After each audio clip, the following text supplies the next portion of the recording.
Welcome to the table.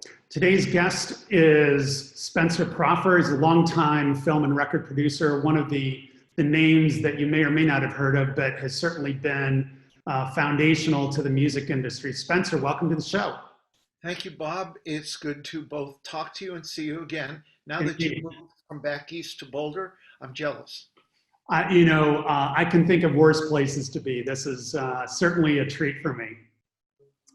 Spencer, I want to start by talking about how the music and film industries have evolved.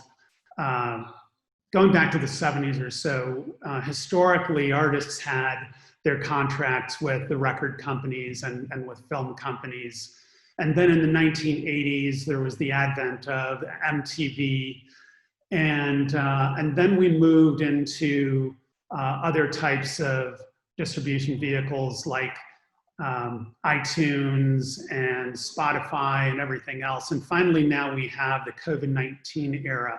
And all along the way, when I look at your history, I've seen you pivot and reinvent yourself. So I would love to get your perspective in terms of, as the music and film industries changed, what you saw and how you were able to pivot. Well, in fact, it makes me feel a little guilty, Bob, because what I was doing before COVID, I'm still doing. Creating music projects, not doing live concerts or producing live events, filming them. Can they be filmed in a circumscribed context? Yes. By producing documentaries, I have a camera operator, somebody to interview, like when I did the Trane thing. Somebody was interviewing Bill Clinton. I had a cameraman and an interviewer. That's it. Could they social distance with masks today? Yes. Could we bank it? Yes. Could we then go into an edit bay and take that plus the other 20 interviews and then edit together clips and IP and put music against that during this COVID era? Yes. Could I still sell it for the same kind of money? No. More. Why? Because bigger productions are circumscribed. So you have to do the kind of things that fortunately I was doing pre-COVID. Yeah.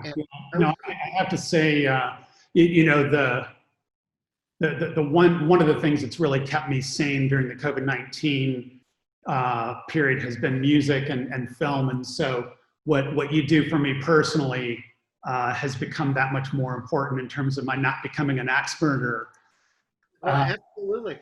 And you know what, for me, to me, it was all about getting goosebumps. You asked me how my career has evolved from the time I started, how I've reinvented myself. The one thing I haven't reinvented is the fact that if I don't get motivated and get buzzed about the content that I have to create, it don't matter how you deliver it. If it's garbage, it's garbage. If it's great, it's great. So now you deliver it through streaming. Before you delivered it through cable. Before you delivered it through this or that. But at the end of the day, it's all about the content, be it a song, be it an image, be it a life story, be it a written word if you write a book. It's all about the content. Yeah, for sure, for sure. So you started your career, you were a songwriter, you played the guitar. How did you transition from that to being effectively on the other side of the music business? Easy transition. I wasn't that good. And I started getting near people who were great.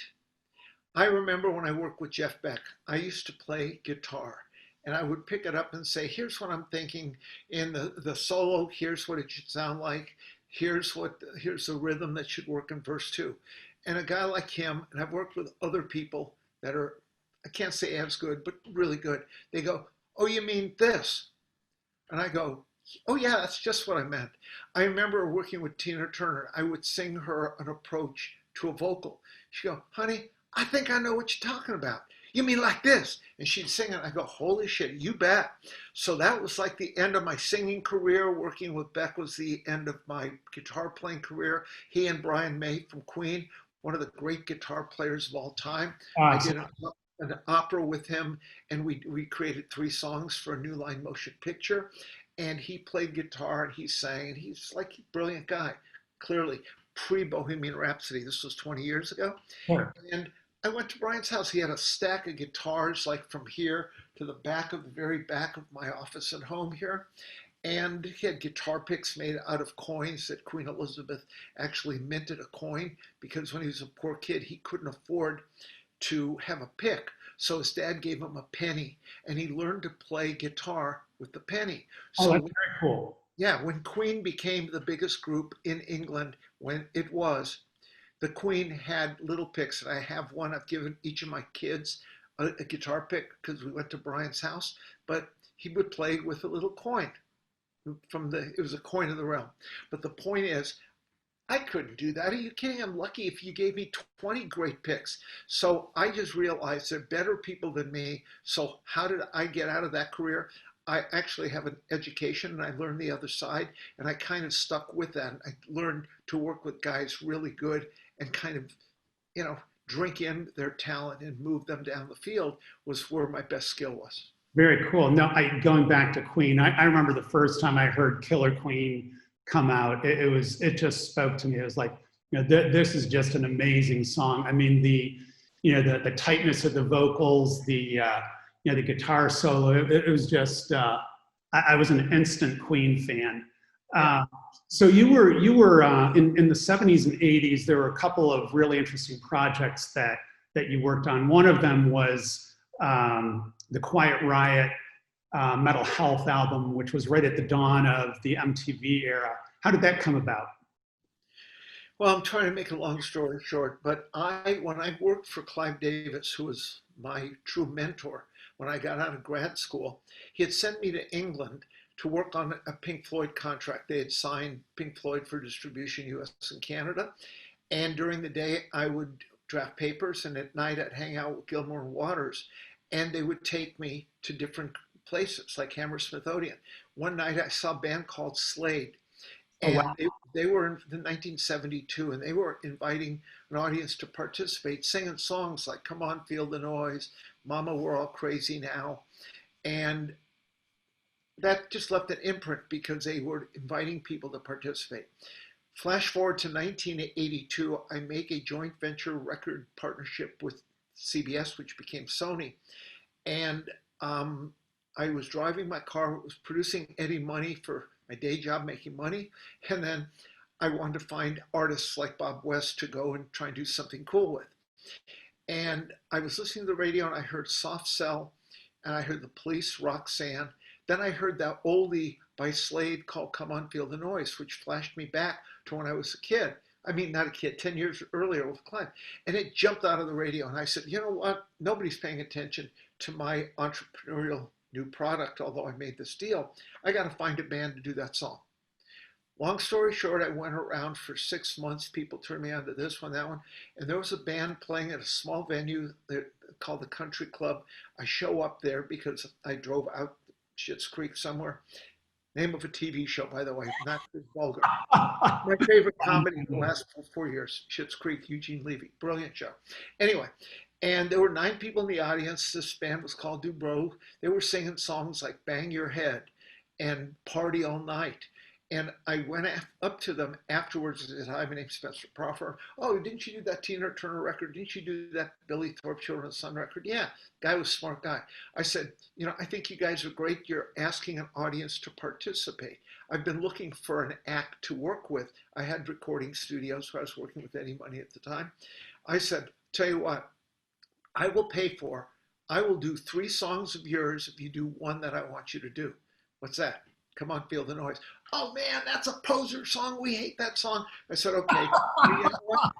Nice to know you. Then the drummer, Frankie Benelli, who just passed away, said, wait a minute, Kevin, this is a chance we could record, "Bang Your Head." We could record it. We recorded the 4 songs. I did it on a weekend because I was doing my day job. I flew to New York, played it for all the guys at Epic, which was the division of CBS that was distributing my company called Pasha. They all hated it. They asked me to shop it. I spent 6 months. Nobody wanted it. Friends of mine became the heads of MTV. I got a call. They were doing call-out research, and they said, hey, man, you got a record happening in 2 markets in the country, Texas and Oklahoma, KMOD in Tulsa, KTXQ in Dallas. Give us a video, and we'll put it up because we're doing research, the dawn of MTV, to take local stuff and blow it out to America. So I called the geniuses who were running the record company and I said, hey, I just got a call from this new upstart company, Time Warner Amex company called MTV. They want me to do a video. Would you give me the money to make a video and then I'll hire a director and I'll do this? They said, you're 6,000 records. We're not going to give you money. We have Cyndi Lauper, Girls Just Want to Have Fun. That's at $500,000. We have Thriller. That's on 8 million. When you get to 150,000 records, call us. We'll give you money for a video. I said, there's something wrong here, man. So I went, put a second on my house, went out to a college called Cal Arts, decided to come up with the idea of bringing my album cover to life, found a guy who could be the director with me, who was out of work. He was doing commercials. I thought videos would be like commercials. We made a video for $19,000. I bypassed the label. I hired a bunch of students. We did it at Cal Arts. I sent it to MTV. My buddies who were running it, who had asked for the video, put it on at 3 in the morning. Phones went crazy. It was on a song called Bang Your Head, first track on the album. Right. And it was the album cover coming to life. A guy in a red leather straitjacket. He had to bang his way out. He saw a flashing light. He was wearing a mask. He threw it out to the audience. By the way, I merchandised 1 million masks, 1983. So, yeah, then the video went to 12 midnight. Then pretty soon it became the #1 video on MTV. Yeah. I remember the next one, and Come On, Feel the Noise. I mean, that was just, again, you were talking about getting goosebumps earlier. It just hit you right in the forehead. I mean, it was absolutely phenomenal. I want to go a little further up. You know, when we met, when you were finishing working on Chasing Trane, the John Coltrane documentary, and you're good enough to invite me to go to the South African premiere. How did you establish a relationship in South Africa? Wow. Well, 20 years earlier, I was brought there by Sidney Poitier and Michael Caine, handling the music for a Mandel and de Klerk movie, which won Sidney Poitier the Emmy. It was a Showtime movie. And I was quarterbacking the music, and I actually hired a South African composer. We did the score in a treehouse with indigenous musicians, and I got a feel for the country. And I learned that there was a blue train, which was the train that goes from Pretoria to Cape Town, and it's like Orient Express type of train. So when I was finishing my Coltrane album, and I got to know his catalog, Blue Train was the name of his most famous album. So I thought, how cool would it be if I could premiere my film on the train and do some concerts along the way and really do some give back for the people of South Africa, because I so loved the country when I saw 20 years earlier. It was a long process, but I put it together. I had met you. I invited you to come to the, you were on the Blue Train. You were there. You went. That was an amazing experience. And it was a one-in-a-lifetime experience. Netflix put it out in South Africa 2 weeks later. But because I had raised the money to make the film on my terms, I was able to kind of control how it rolled out. So that's why I was able to get it out first. Then Netflix did it. And it's on Netflix now, but at the end of the day, it reverts to me and the estate, and I'm going to relicense it. Yeah, absolutely. You've got several projects that you're working on right now, and one that really interests me is the Eddie Kramer documentary. You know, when I think of the classic acts that he worked with, you've got Jimi Hendrix, Rolling Stones, Led Zeppelin. I mean, just an amazing array of people. How did you start working with Eddie? Well, Eddie is an engineer and I'm a producer, and we knew of each other through the world of our business. And I'd actually hired Eddie to engineer some stuff for me, got to know him. What a great guy. What stories. He was originally from South Africa. He then moved. He came to America, then he moved to England when he worked with Hendrix, with the Stones, with Zeppelin. He actually engineered All You Need Is Love for the Beatles. And Eddie and I became mates first. And I think the reason I'm doing so well in the producing of documentaries of music people is I'm one of them. I'm not some guy coming in the Forbes article, the interview that I had sent you, that said, there are guys, major, brilliant talents. Ron Howard, brilliant director. Peter Jackson, Martin Scorsese. You don't get any better, but they're from the outside of the business coming in. I'm on the inside of the business going out. And some of these people like Eddie Kramer and Don McLean and Stephen Schwartz, who wrote Pippin and Godspell and Wicked, are coming to me to make their documentaries on their writing journey because I'm one of them. And I will tell their stories in a way very differently than guys coming in from the outside. Yeah, no, absolutely. I mean, it's the same thing that, pretty much any industry, if you're a brother of the cloth, you have a certain amount of credibility, right? And then people will just really open up to you and be open to collaboration. So that's how I met, that's the answer to your question. That's how I met Eddie. Yeah. And we became friends. I'm partnered with all my guys.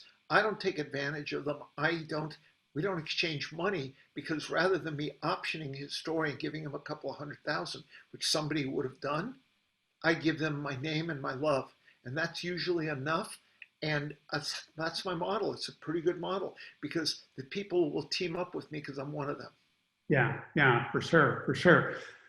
You've done so much in your career. If there is something that you haven't accomplished in your personal or professional life to this point, what would it be? Well, I love my wife. I love my children. I probably have never built a gigantic company, which I now want to do. I want to, do a dozen of these. Then I want to roll it up and then become a division of, in an exit kind of strategy, and actually I've done very well, but I look at guys who I emulate, who I respect, like David Geffen, like Jimmy Iovine. These are really big guys who are billionaires. And I got lost in the weeds of the goosebumps. So throughout my career, I've done very well. My projects have been, the big ones have been big. The failures have been noble. I've had noble failures and plenty of them. That's where you learn. But what I haven't accomplished is building a DreamWorks of my own. And that's kind of my goal. I'm now having great friends who are top of the game in what they do, work on my projects, art direction, development, marketing, sales.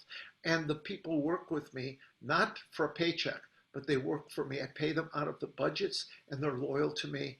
And I'm building probably one of the strongest virtual companies. I want to build it up to where we have 2-3 dozen projects out in the marketplace at the same time. I'll put my hands on the ones that really touch me. I'll quarterback the others, hand them off. But I want to build an enterprise that's legacy for my family. Yeah, no, and given the number of projects that I see you working on right now, that just seems a realistic objective. So I wish you best of luck on that. Spencer, thank you so much for joining me today. Really appreciate the conversation. Our next episode, I'll be speaking to Matt Howard. He's a general partner at Norwest Ventures, a Midas 20 investor. He has an amazing career, both on the operator side and the investment side. Look forward to seeing you next time. Take care. Thank you.